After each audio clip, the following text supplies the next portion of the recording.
ដងអូនចង់ប្រាប់ស្រស់មាស្ងួនថារូបបងស្នេហ៍អូនធំជាងផែនដីទំហំស្នេហ៍បងពិតមានន័យមេឃធរណីក៏ប្រៀបមិនបានបងស្នេហ៍ស្រកលយ៉ាងពេញអូរ៉ាដួងចិត្តបងនឹកគិតស្នេហ៍ពិតបានឬទេបើស្រស់មានមេមិនព្រមវាចាឆ្លាលើស្នេហ៍ឆាបឆេះគ្មានពេលស្បើយចាំចម្លើយដែលចិត្តប្រាថ្នាចាំស្នេហ៍ស្រោជីវ៉ាទាំងចិត្តស្មោស្ងាត់ខ្លួនក៏មិនស្ដាយប្រាប់ចំឆាយថាបងស្នេហ៍អូនពិតស្នេហ៍អូនអងមួយជីវិត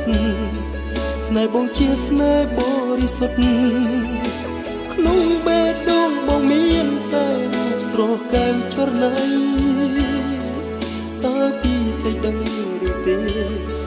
ចាស់ស្នេហ៍គឺរូបអូនតែម្នាក់ដែលចិត្តបងស្នេហ៍ដួងចិត្តបងនឹកគិតស្នេហ៍ពិតបានឬទេបើស្រស់មានមេមិនព្រមវាចាឆ្លើយលើស្នេហ៍ឆាបឆេះគ្មានពេលស្បើយចាំចម្លើយដែលចិត្តប្រាថ្នាចាំស្នេហ៍ស្រោជីវ៉ាទាំងចិត្តស្មោស្លាប់ខ្លួនក៏មិនស្ដាយប្រាប់ចំឆាយថាបងស្នេហ៍អូនពិតស្នេហ៍អូនប្រមួយជីវិតស្នេហ៍បងជាស្នេហ៍បរិសុទ្ធក្នុងបេះដូងបងមានតែរូបស្រស់កែវចរណៃតើពីសេចដឹងឬទេម្ចាស់ស្នេហ៍គឺរូបអូនតែម្នាក់ដែលចិត្តបងស្នេហ៍ក្នុងបេះដូង